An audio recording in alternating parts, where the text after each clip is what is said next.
കഴിഞ്ഞ ക്ലാസ്സിൽ നമ്മൾ ന്യൂറോൺ അല്ലെങ്കിൽ നാഡീകോശത്തിന്റെ ഘടന പരിചയപ്പെട്ടിരുന്നു. ആ ഘടനയിൽ ഓരോ ഭാഗങ്ങളെ കുറിച്ച് നമ്മൾ പറഞ്ഞിരുന്നു വിശദമായിട്ട് തന്നെ. ഇനി ആ ഭാഗങ്ങളുടെ എല്ലാം ധർമ്മങ്ങൾ അല്ലെങ്കിൽ അവരെന്താണ് ചെയ്യുന്നത് നമുക്ക് നോക്കാം. നാഡീകോശത്തിന്റെ ആദ്യ ഭാഗമായി നമ്മൾ പറഞ്ഞത് ഡെൻഡ്രോൺ ആയിരുന്നു. കോശ ശരീരത്തിൽ നിന്ന് അല്ലെങ്കിൽ സെൽ ബോഡി അഥവാ സൈറ്റോണിൽ നിന്ന് ഉള്ള ഏറ്റവും നീളം കുറഞ്ഞ ഷോർട്ടർ ഫിലമെന്റിനെ നമ്മൾ വിളിക്കുന്ന പേരാണ് ഡെൻഡ്രോൺ. ശരിയല്ലേ? ഡെൻഡ്രോൺ എന്താണ് ചെയ്യുന്നതെന്ന് ചോദിച്ചാൽ, ഡെൻഡ്രൈറ്റിൽ നിന്ന് ആവേഗങ്ങളെ അഥവാ ഇമ്പൾസുകളെ കോശ ശരീരത്തിലേക്ക് എത്തിക്കുന്നവരാണ് ആര്? ഡെൻഡ്രോണുകൾ. നമ്മൾ പഠിച്ചു, ഒരു നാഡീകോശമല്ല, നാഡീകോശങ്ങൾ പരസ്പരം ബന്ധിച്ച് പരസ്പര ബന്ധിതമായി വളരെ എണ്ണമായി നമ്മുടെ ശരീരത്തിൽ ആകമാനം വ്യാപിച്ച് കിടക്കുന്നവരാണ് ആര്? ന്യൂറോൺസ്. ഒരു ന്യൂറോൺ മറ്റൊരു ന്യൂറോണുമായി കണക്റ്റഡ് ആയിരിക്കും. അതിലെപ്പോഴും ഒരു ന്യൂറോണിന്റെ ഡെൻഡ്രൈറ്റും മറ്റൊരു ന്യൂറോണിന്റെ ആക്സോണൈറ്റും ആയിരിക്കും എപ്പോഴും കണക്റ്റഡ് ആകുക. എന്ന് വെച്ചാൽ സിനാപ്റ്റിക് നോബ് നമ്മൾ പറയുന്നില്ലേ? അപ്പോൾ ഒരു ന്യൂറോണിന്റെ ഡെൻഡ്രൈറ്റും മറ്റൊരു ന്യൂറോണിന്റെ സിനാപ്റ്റിക് നോബ് ചേരുന്ന ഭാഗവുമായിരിക്കും എപ്പോഴും കണക്റ്റഡ് ആയിട്ട് വരുന്നത്, ഒരു ജംഗ്ഷൻ ആയിട്ട് വരുന്നത്. ഒരു ന്യൂറോൺ മറ്റൊരു ന്യൂറോണുമായി എപ്പോഴും ബന്ധിച്ചിരിക്കും. മനസ്സിലാകുന്നുണ്ടോ? അപ്പോൾ ഒരു ന്യൂറോൺ മറ്റൊരു ന്യൂറോണുമായി എപ്പോഴും ഒരു ബന്ധം ഉണ്ടായിരിക്കും. അത് ഒരു ന്യൂറോണിന്റെ ഡെൻഡ്രൈറ്റും മറ്റൊരു ന്യൂറോണിന്റെ സിനാപ്റ്റിക് നോബുമായിട്ടായിരിക്കും എപ്പോഴും ആ ഒരു കണക്ഷൻ മെയിൻറ്റെയിൻ ചെയ്ത് പോകുന്നത്. മനസ്സിലാകുന്നില്ലേ? അപ്പോൾ ഒരു ന്യൂറോണിൽ നിന്ന് വരുന്ന ആവേഗങ്ങളെ അല്ലെങ്കിൽ സന്ദേശങ്ങളെ ഡെൻഡ്രൈറ്റ് സ്വീകരിക്കുന്നു. മറ്റൊരു ന്യൂറോണിൽ നിന്ന് വരുന്ന ആവേഗങ്ങളെ ആര് സ്വീകരിക്കുന്നു? തൊട്ടടുത്ത ന്യൂറോണിന്റെ ഡെൻഡ്രൈറ്റ് സ്വീകരിച്ച് അതിനെ ഡെൻഡ്രോണിൽ കൂടി എവിടേക്ക് എത്തിക്കും? കോശ ശരീരത്തിലേക്ക് എത്തിക്കും, അഥവാ സെൽ ബോഡിയിലേക്ക് എത്തിക്കും. എന്താ പറഞ്ഞേ?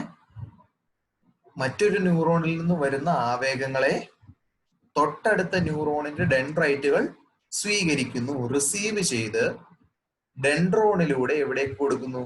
കോശ ശരീരത്തിലേക്ക് എത്തിക്കുന്നു. മനസ്സിലാകുന്നില്ലേ? ഇങ്ങനെ കോശ ശരീരത്തിലേക്ക് എത്തുന്ന ആവേഗങ്ങളെ ആക്സോണിലൂടെയാണ് കോശ ശരീരത്തിൽ നിന്ന് പുറത്തേക്ക് കൊണ്ടുപോകുന്നത്. അപ്പോൾ ആക്സോണിന്റെ ധർമ്മം എന്താണ്? കോശ ശരീരത്തിൽ നിന്ന്, അതായത് സെൽ ബോഡിയിൽ നിന്ന് ഇമ്പൾസുകളെ എന്ത് ചെയ്യുക? പുറത്തേക്ക് കൊണ്ടുപോവുക. 3 ഭാഗങ്ങൾ നമ്മൾ പറഞ്ഞു: ഡെൻഡ്രൈറ്റ്, ഡെൻഡ്രോൺ, ആക്സോൺ. ഇതിന്റെ മൂന്നിന്റെയും ധർമ്മം പറഞ്ഞു. ഡെൻഡ്രൈറ്റ് എന്താ ചെയ്യുന്നത്?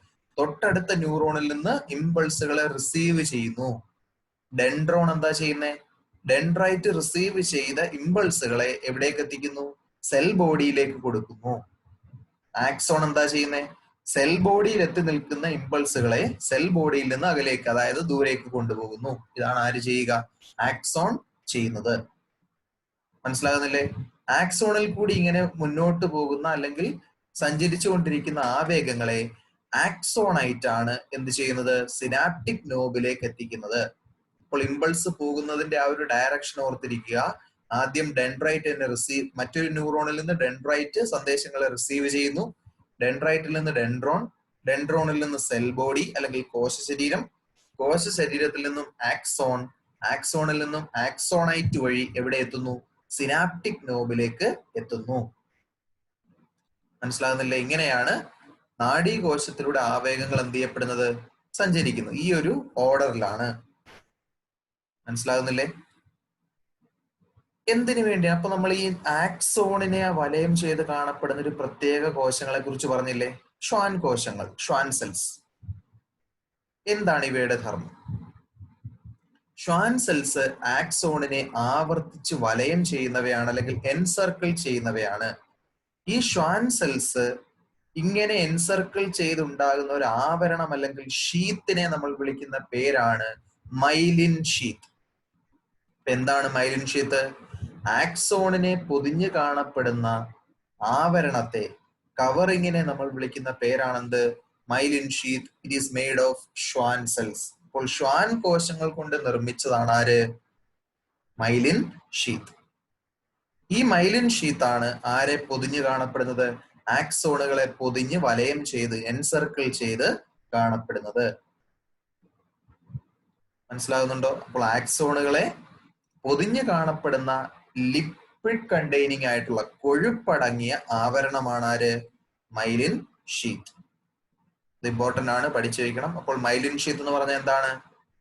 ശ്വാൻ കോശങ്ങൾ കൊണ്ട് നിർമ്മിച്ചിരിക്കുന്ന കൊഴുപ്പടങ്ങിയ ഒരു ആവരണമാണ്, ലിപ്പിഡ് കണ്ടെയ്നിങ് ആയിട്ടുള്ള ഒരു കവറിംഗ് ആണ് ആര്? Myelin sheath.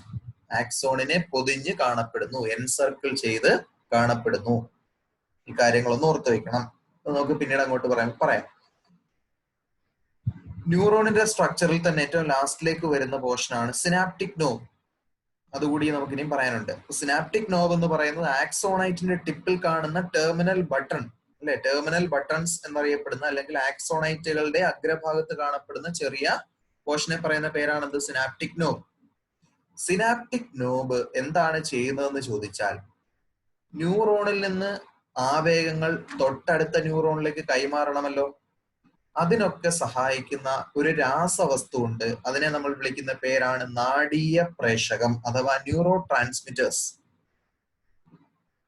ഒരു ന്യൂറോണിൽ നിന്ന് തൊട്ടടുത്ത ന്യൂറോണിലേക്കുള്ള ഇമ്പൾസുകളുടെ ട്രാൻസ്മിഷൻ അല്ലെങ്കിൽ കൈമാറ്റത്തിന് സഹായിക്കുന്ന ഒരു രാസവസ്തുവാണ് ആര്? ന്യൂറോ ട്രാൻസ്മിറ്റേഴ്സ് അല്ലെങ്കിൽ നാഡീയ പ്രേഷകങ്ങൾ. ഈ നാഡീയ പ്രേഷകങ്ങളെ സെക്രീറ്റ് ചെയ്യുന്നത്, സ്രവിക്കുന്ന ആളാണ് ആര്? Synaptic knob. ന്യൂറോണിന്റെ ഘടന നമ്മൾ പരിശോധിക്കുമ്പോൾ അതിനകത്തുള്ള ഡെൻഡ്രൈറ്റ് എന്താ ചെയ്യുന്നത്? തൊട്ടടുത്ത ന്യൂറോണിൽ നിന്ന് ഇമ്പൾസുകളെ റിസീവ് ചെയ്യുന്നു, സ്വീകരിക്കുന്നു. ഡെൻഡ്രൈറ്റിൽ നിന്ന് ഇമ്പൾസുകളെ സെൽ ബോഡിയിലേക്ക് അല്ലെങ്കിൽ സൈറ്റോണിലേക്ക് എത്തിച്ചു കൊടുക്കുന്നു. ആക്സോൺ കോശ ശരീരം അല്ലെങ്കിൽ സെൽ ബോഡിയിൽ നിന്ന് ആവയവങ്ങളെ പുറത്തേക്ക് കൊണ്ടുപോകുന്നു. ആക്സോണൈറ്റ് എന്ത് ചെയ്യുന്നു? ഈ ഇമ്പൾസുകളെ സിനാപ്റ്റിക് നോബിലേക്ക് എത്തിച്ചു കൊടുക്കുന്നു. സിനാപ്റ്റിക് നോബ് എന്ത് ചെയ്യുന്നു? ഇമ്പൾസുകളെ തൊട്ടടുത്ത ന്യൂറോണിലേക്ക് കൊടുക്കാൻ വേണ്ട തയ്യാറെടുപ്പുകൾ നടത്തുന്നതിനൊപ്പം നാഡീയ പ്രേഷകങ്ങൾ അല്ലെങ്കിൽ ന്യൂറോ ട്രാൻസ്മിറ്റേഴ്സ് എന്ന് പറയുന്ന ഒരുതരം കെമിക്കൽ സബ്സ്റ്റൻസസിനെ സെക്രീറ്റ് ചെയ്യുന്നു. ഇത്രയുമാണ് ന്യൂറോണിന്റെ സ്ട്രക്ചർ. അതിൽ തന്നെ ഷ്വാൻ സെൽസിനെ കുറിച്ച് നമ്മൾ പറഞ്ഞു. ആക്സോണിനെ വലയം ചെയ്ത് കാണപ്പെടുന്നവയാണ് ഷ്വാൻ സെൽസ്. ഈ ഷ്വാൻ സെൽസ് കണ്ടിന്യൂസ് ആയി തുടർച്ചയായി എൻസർക്കിൾ ചെയ്ത് വരുമ്പോൾ അതൊരു ആവരണം പോലെയാകുന്നു, കൊഴുപ്പടങ്ങിയ ഒരു തരം ആവരണമായി മാറുന്നു, ലിപ്പിഡ് കണ്ടെയ്നിങ്. ഈ ആവരണത്തെ നമ്മൾ വിളിക്കുന്ന പേരാണ് മൈലിൻ ഷീത്ത്. മൈലിൻ ഷീത്ത് മനസ്സിലാകുന്നുണ്ടല്ലോ? എല്ലാ ന്യൂറോണുകളുടെയും മൈലിൻ ഷീത്ത് ഷ്വാൻ കോശങ്ങൾ കൊണ്ട് നിർമ്മിച്ചിരിക്കുന്നവയല്ല. മൈലിൻ ഷീത്ത് നിർമ്മിച്ചിരിക്കുന്ന മറ്റ് ചിലതരം കോശങ്ങളും കാണപ്പെടാറുണ്ട്. ആ സ്പെഷ്യലൈസ്ഡ് സെല്ലുകളെ നമ്മൾ വിളിക്കുന്ന പേരാണ് ഒളിഗോഡെൻഡ്രോസൈറ്റുകൾ. ഈ ചിത്രത്തിൽ നമുക്ക് കാണാം. ഒളിഗോഡെൻഡ്രോസൈറ്റുകൾ എന്ന് പറയുന്ന പ്രത്യേകതരം ഒരുതരം കോശവും നമുക്ക് കാണാം. നമ്മുടെ ബ്രെയിൻ അഥവാ മസ്തിഷ്കം, അതുപോലെ തന്നെ സ്പൈനൽ കോഡ് അഥവാ സുഷുമ്ന, ബ്രെയിനിലെയും അതുപോലെ തന്നെ സ്പൈനൽ കോഡിലെയും മൈലിൻ ഷീത്ത് നിർമ്മിച്ചിരിക്കുന്നത് ഈ ഒളിഗോഡെൻഡ്രോസൈറ്റുകൾ എന്ന് പറയുന്ന സെല്ലുകൾ കൊണ്ടാണ്. അപ്പോൾ എല്ലാ ന്യൂറോൺസും എന്തല്ല, എല്ലാ ന്യൂറോൺസിനും മൈലിൻ ഷീത്ത് ഇല്ല. മൈലിൻ ഷീത്ത് ഉണ്ടെങ്കിൽ തന്നെ അതെല്ലാം ഷ്വാൻ സെൽസ് കൊണ്ട് ഉണ്ടാക്കിയിട്ടുള്ളതല്ല.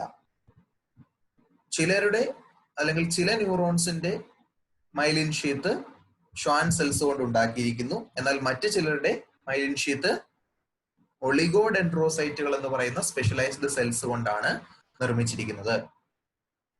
മനസ്സിലാകുന്നില്ലേ? അപ്പൊ ആരുടെയാ ഞാൻ ഒളിഗോഡെൻഡ്രോസൈറ്റ്സ് പറഞ്ഞത്?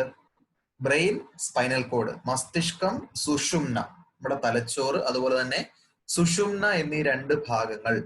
ഈ രണ്ടിലുമുള്ള ന്യൂറോണുകൾ അവയുടെ മൈലിൻ ഷീത്ത് നിർമ്മിച്ചിരിക്കുന്നത് ആരെ കൊണ്ടാണ്? ഒളിഗോഡെൻഡ്രോസൈറ്റുകൾ കൊണ്ടാണ്.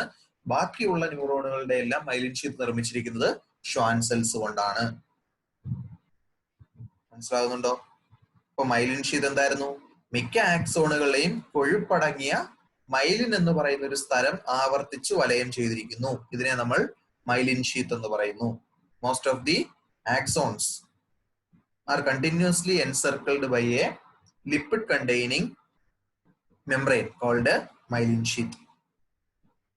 മനസ്സിലാകുന്നില്ലേ? അപ്പോൾ മൈലിൻ ഷീത്ത് നമ്മൾ പഠിച്ചു. മൈലിൻ ഷീത്ത് രണ്ട് തരത്തിൽ വരാം. ഷ്വാൻ സെൽസ് കൊണ്ടുണ്ടാക്കിയ മൈലിൻ ഷീത്തും ഉണ്ടാകാം, ഒളിഗോഡെൻഡ്രോസൈറ്റുകൾ കൊണ്ട് നിർമ്മിച്ചിരിക്കുന്ന മൈലിൻ ഷീത്തും ഉണ്ടാകാം. ഒളിഗോഡെൻഡ്രോസൈറ്റുകൾ കൊണ്ടുണ്ടാക്കിയിരിക്കുന്ന മൈലിൻ ഷീത്ത് എവിടെയാണ് കാണപ്പെടുക? ബ്രെയിനിലും സ്പൈനൽ കോഡിലും മസ്തിഷ്കത്തിലും സുഷുമ്നയിലുമാണ് ഒളിഗോഡെൻഡ്രോസൈറ്റുകൾ കൊണ്ടുള്ള മൈലിൻ ഷീത്ത് കാണപ്പെടുന്നത്. അതേസമയം ശ്വാൻ കോശങ്ങൾ കൊണ്ടാണ് ബാക്കിയുള്ളതെല്ലാം ഉണ്ടാക്കിയിരിക്കുന്നത്. മനസ്സിലാകുന്നില്ലേ? ഇപ്പൊ നമ്മൾ ഒരു ന്യൂറോണിനെ കുറിച്ച് പഠിച്ചു. ഇത്തരത്തിൽ ന്യൂറോൺ അല്ലെങ്കിൽ നാഡീകോശങ്ങൾ ചേർന്ന് ഒരു കൂട്ടം ആക്സോണുകൾ ചേർന്ന് നമ്മൾ പറയുന്ന പേരാണ് നെർവ് അല്ലെങ്കിൽ നാഡി. നമ്മള് വയറിങ്ങിന് ഉപയോഗിക്കുന്ന വയറുകൾ കാണാറില്ലേ? വലിയൊരു വയറിന്റെ ആ ഒരു ഇൻസുലേഷൻ നമ്മൾ പൊട്ടിച്ചു നോക്കുമ്പോൾ അതിനകത്ത് കുഞ്ഞു കുഞ്ഞു വയറുകൾ കാണും. അതുപോലെയാണ് ആര് ഒരു നെർവ് എന്ന് നമുക്ക് പറയാം. ഒരുപാട് ന്യൂറോണുകളുടെ, അതായത് ഒരുപാട് നാഡീകോശങ്ങളുടെ ആക്സോണുകൾ മാത്രം നമ്മൾ ചേർത്ത് ചേർത്ത് ചേർത്ത് വെച്ചാൽ അതിനെ എല്ലാം കൂടി ചേർത്ത് വിളിക്കുന്നതാണ് എന്ത്? നെർവ്. ഗ്രൂപ്പ് ഓഫ് ന്യൂറോൺസ് അല്ലെങ്കിൽ group of axon is called a nerve. ഒരു കൂട്ടം ആക്സോണുകളെ ചേർത്താണ് നമ്മൾ എന്ത് വിളിക്കുക? നാഡി അല്ലെങ്കിൽ നെർവ് എന്ന് വിളിക്കുക. ഈ നെർവിൽ എപ്പോഴും നമ്മൾ കാണുന്നത് മൈലിൻ ഷീത്ത് ഉണ്ടാക്കിയിരിക്കുന്നത് ഷ്വാൻ സെൽസ് ആയിരിക്കും. ഒളിഗോഡെൻഡ്രോസൈറ്റ്സ് എവിടെയാ കാണുക? ബ്രെയിനിലും സ്പൈനൽ കോഡിലും. മനസ്സിലാകുന്നില്ലേ? മൈലിൻ ഷീത്ത് ഉണ്ടോ ഇല്ലയോ എന്ന് നമുക്ക് പെട്ടെന്ന് തിരിച്ചറിയാൻ സാധിക്കും. അതിനൊരു നിറം ഉണ്ടായിരിക്കും. മൈലിൻ ഷീത്ത് ഉണ്ടെങ്കിൽ അതിനൊരു ഷൈനി വൈറ്റ് കളർ ആയിരിക്കും. ഒരു തിളങ്ങുന്ന വെളുത്ത നിറം ഉണ്ടായിരിക്കും മൈലിൻ ഷീത്തിന്. അപ്പോൾ മൈലിൻ ഷീത്ത് ഉണ്ടോ ഇല്ലയോ എന്ന് എങ്ങനെ മനസ്സിലാക്കാം? മൈലിൻ ഷീത്തിനൊരു തിളങ്ങുന്ന വെളുത്ത നിറം, ലിപ്പിഡ് കണ്ടെയ്നിങ് ആയതുകൊണ്ട് തന്നെ, ലിപ്പിഡ് അല്ലേ, കൊഴുപ്പടങ്ങിയതായതുകൊണ്ട് തന്നെ ഒരു തിളങ്ങുന്ന വെള്ള നിറമായിരിക്കും ആർക്ക്? മൈലിൻ ഷീത്തിന്. ആ നിറത്തിന്റെ അടിസ്ഥാനത്തിൽ നമുക്കൊരു കാര്യം പഠിക്കാനുണ്ട്. ബ്രെയിനിലും സ്പൈനൽ കോഡിലും മൈലിൻ ഷീത്ത് ഉള്ള ഭാഗം, മൈലിൻ ഷീത്ത് കാണുന്ന നെർവ്സ് നമ്മളിപ്പോ പറഞ്ഞു, ചില എല്ലാ ന്യൂറോൺസിനും മൈലിൻ ഷീത്ത് ഇല്ല. ചില ആൾക്കാർക്ക് മൈലിൻ ഷീത്ത് ഉണ്ട്, ചിലർക്ക് മൈലിൻ ഷീത്ത് ഇല്ല. ഇങ്ങനെ മൈലിൻ ഷീത്ത് ഉണ്ടെങ്കിൽ അതിന്റെ ഒരു തിളങ്ങുന്ന വെള്ള നിറമായിരിക്കും എന്ന് പറഞ്ഞല്ലോ. അങ്ങനെയെങ്കിൽ ബ്രെയിനിലും സ്പൈനൽ കോഡിലും മൈലിൻ ഷീത്ത് കാണപ്പെടുന്ന നാഡീകോശങ്ങൾ അഥവാ ന്യൂറോൺസ് ഒരു ഷൈനിങ് വൈറ്റ് കളറിലായിരിക്കും കാണപ്പെടുന്നത്. ഒരു തിളങ്ങുന്ന വെള്ള നിറത്തിലായിരിക്കും കാണുക. ഈ പോർഷനെ നമ്മൾ പറയുന്ന പേരാണ് വൈറ്റ് മാറ്റർ. അപ്പോൾ ബ്രെയിനിലും സ്പൈനൽ കോഡിലും മൈലിൻ ഷീത്ത് കാണപ്പെടുന്ന ഭാഗത്തിന്റെ ഒരു തിളങ്ങുന്ന വെള്ള നിറം ഉണ്ടായിരിക്കും. ആ ഭാഗത്തെ നമ്മൾ പറയുന്ന പേരാണെന്ത്? White matter. അവിടെ ആരാ കൂടുതലായിട്ടുള്ളത്? മൈലിൻ ഷീത്ത് ഉള്ള ന്യൂറോൺസ് ആണ് അവിടെ കൂടുതലായിട്ട് കാണപ്പെടുന്നത്. എന്താണ് വൈറ്റ് മാറ്റർ? ബ്രെയിനിലും സ്പൈനൽ കോഡിലും മസ്തിഷ്കത്തിലും സുഷുമ്നയിലും മൈലിൻ ഷീത്ത് കൂടുതലായി കാണപ്പെടുന്ന ഭാഗം, അതിനെ നമ്മൾ വിളിക്കുന്ന പേരാണ് വൈറ്റ് മാറ്റർ. മനസ്സിലാകുന്നില്ലേ? അതേസമയം മൈലിൻ ഷീത്ത് ഇല്ലാത്ത ന്യൂറോൺസും കാണാമല്ലോ. ഇങ്ങനെ മൈലിൻ ഷീത്ത് ഇല്ലാത്ത ന്യൂറോൺസ് ഉള്ള ഭാഗത്തെ നമ്മൾ വിളിക്കുന്ന പേരാണ് ഗ്രേ മാറ്റർ. ഇപ്പൊ ബ്രെയിനിലും സ്പൈനൽ കോഡിലും രണ്ട് റീജിയൻസ് ആയിട്ട് നമുക്ക് തിരിക്കാം. മൈലിൻ ഷീത്ത് ഉള്ള ഭാഗം വൈറ്റ് മാറ്റർ, മൈലിൻ ഷീത്ത് ഇല്ലാത്ത ഭാഗം ഗ്രേ മാറ്റർ. മനസ്സിലാകുന്നില്ലേ? അപ്പോൾ മൈലിൻ ഷീത്ത് ഉണ്ടെങ്കിൽ അതിനെ നമ്മൾ വൈറ്റ് മാറ്റർ എന്നും മൈലിൻ ഷീത്ത് ഇല്ലെങ്കിൽ അതിനെ ഗ്രേ മാറ്റർ എന്നും പറയുന്നു. അങ്ങനെയെങ്കിൽ എന്തിനാണ് ഈ മൈലിൻ ഷീത്ത്? ഇപ്പൊ തന്നെ നമ്മൾ പറഞ്ഞു, മൈലിൻ ഷീത്ത് ആക്സോണുകളെ പൊതിഞ്ഞ് സംരക്ഷിക്കുന്നു. നാഡികളിലെ ആക്സോണുകളാണെങ്കിൽ അവർക്ക് ഷ്വാൻ കോശങ്ങൾ അല്ലെങ്കിൽ ഷ്വാൻ സെൽസ് കൊണ്ട് നിർമ്മിച്ചിരിക്കുന്ന മൈലിൻ ഷീത്ത് ഉണ്ടായിരിക്കും. ബ്രെയിനിലും സ്പൈനൽ കോഡിലും ഒളിഗോഡെൻഡ്രോസൈറ്റുകൾ കൊണ്ട് നിർമ്മിച്ചിരിക്കുന്ന മൈലിൻ ഷീത്ത് ഉണ്ടായിരിക്കും. എന്തിനാണ് ഈ myelin sheath? Primary function is for protection. Myelin ഷീത്തിന്റെ പ്രധാന അല്ലെങ്കിൽ പ്രാഥമിക ധർമ്മം എന്ന് പറയുന്നത് ആക്സോണിനെ സംരക്ഷിക്കുക. ബാഹ്യക്ഷതങ്ങളിൽ നിന്നും മറ്റും, എക്സ്റ്റേണൽ ഷോക്കിൽ നിന്നും മറ്റും ആക്സോണിനെ സംരക്ഷിക്കേണ്ട, പ്രൊട്ടക്ട് ചെയ്യേണ്ട ആളാണ് ആര്? Myelin sheet. അതേപോലെ തന്നെ ആക്സോണിന് ആവശ്യമായ ന്യൂട്രിയൻസ്, ഓക്സിജൻ, പോഷക ഘടകങ്ങൾ, ഓക്സിജൻ എന്നിവ നൽകുക.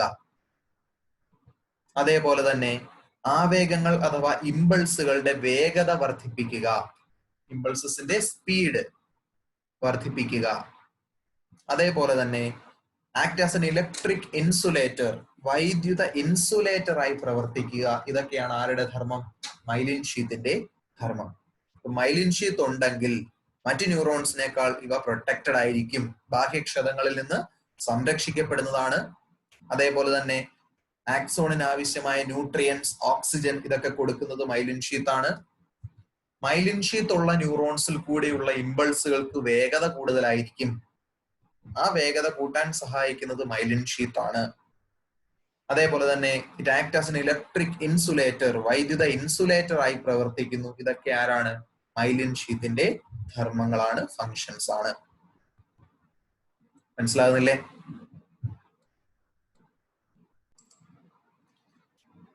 അടുത്തതായി നമ്മൾ പഠിക്കുന്നത് ഇമ്പൾസുകളെ കുറിച്ചാണ്.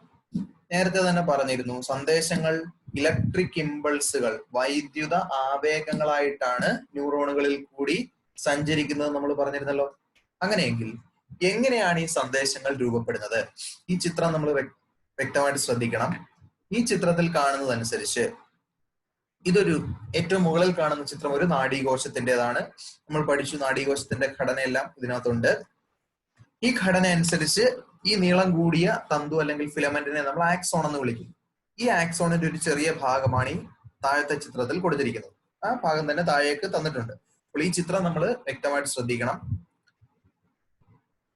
നാഡീകോശത്തിന്റെ കോശസ്തരം നമ്മൾ പറഞ്ഞു, മറ്റു കോശങ്ങളെ പോലെ തന്നെയാണ് നാഡീകോശവും. അതിന് കോശദ്രവ്യം, കോശസ്തരം ഇതെല്ലാം ഉണ്ട് അല്ലെ. സെൽ ബോഡി, അതുപോലെ തന്നെ സൈറ്റോപ്ലാസം, സെൽ മെംബ്രെയിൻ, ഇതെല്ലാം പ്ലാസ്മ മെംബ്രെയിൻ ഒക്കെ എവിടെയുണ്ട്?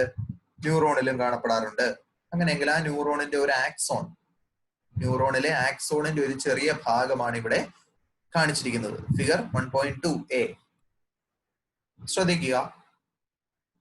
ഇതിൽ നമുക്കൊരു അയോണിക് ഡിസ്ട്രിബ്യൂഷൻ, ഒരു ചാർജ് ഡിസ്ട്രിബ്യൂഷൻ കാണാനായിട്ട് സാധിക്കും അല്ലെ.